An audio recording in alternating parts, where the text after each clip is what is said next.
L'île Maurice, la perle de l'océan Indien, un paradis luxuriant, coloré et animé. Dans ce décor idyllique, la présence du cheval pourrait être insolite, presque un anachronisme. Plage et chevaux, c'est pourtant le business de Jacques Ritter. Depuis 11 ans, il organise dans sa loge un accueil VIP pour les touristes. Aujourd'hui guide et hôte, Jacques maîtrise d'autant mieux son sujet qu'il en a été l'acteur.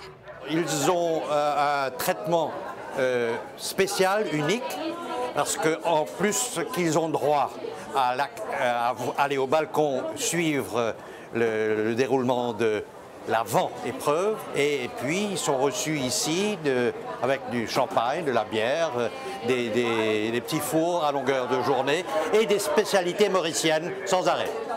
Pendant de nombreuses années, on a eu en fin de saison, non pas la journée internationale qu'il y a maintenant, mais on avait 2 journées pour les cavaliers, gentlemen, les amateurs. Il y a eu des courses de haies et j'ai eu le grand plaisir de prendre part à une course de haies au moins. Et la dernière course qui a eu lieu à Maurice a été remportée par moi. C'est fantastique. L'amateurisme a cependant refait surface depuis 5 ans, à la plus grande joie de tous, puisqu'une course de cavalière est intégrée dans le week-end international. C'est que du bonheur de voir de jolies filles venant de au moins 8 pays différents cette année-ci encore.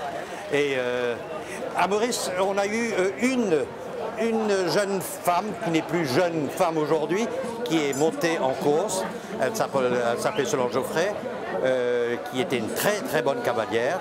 Et c'est vraiment la seule qui a brillé, mais en gentleman, jamais en professionnel. En 2013, le suspense est entier dans l'ultime manche du championnat féminin de la fégenterie. À Maurice, elles sont encore 2 à pouvoir prétendre au succès. L'Italienne Jessica Marcialis et sa dauphine au classement provisoire, Barbara Guenet. Ah bah là, je ne vais pas l'encourager aujourd'hui.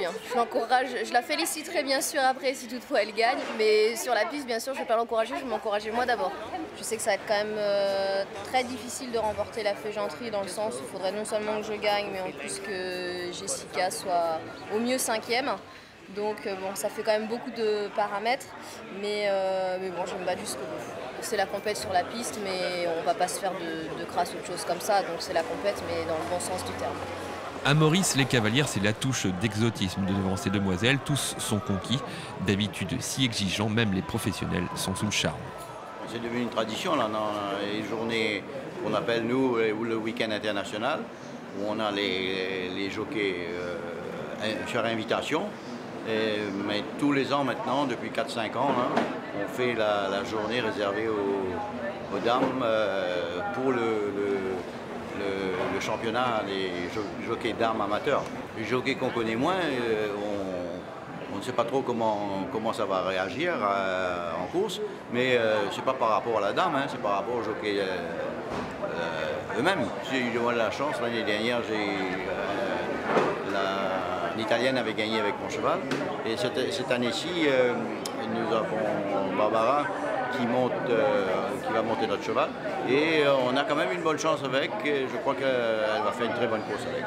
En course, Imperial Palace ne se montre pas à la hauteur des espoirs formulés par sa partenaire et son entourage.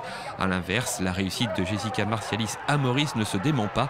En 4 sorties sur cet atypique parcours, elle compte désormais 2 accessites et 2 victoires.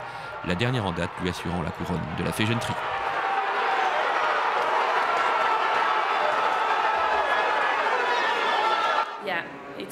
Cela fait près de 11 à 12 ans qu'une cavalière italienne n'a pas gagné la fégenterie.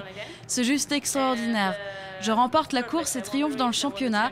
Ce qui était un rêve pour moi ne l'est plus désormais et il faut que je tourne la page. Mais ce que je retiens, c'est d'avoir atteint mon but.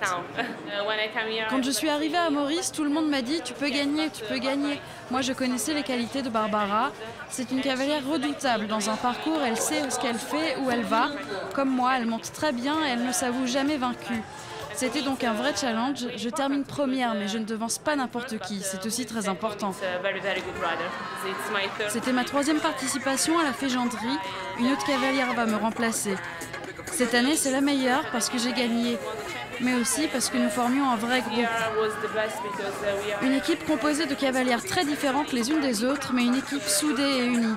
Je suis triste de les quitter car retrouver un tel esprit au sein d'un groupe sera difficile.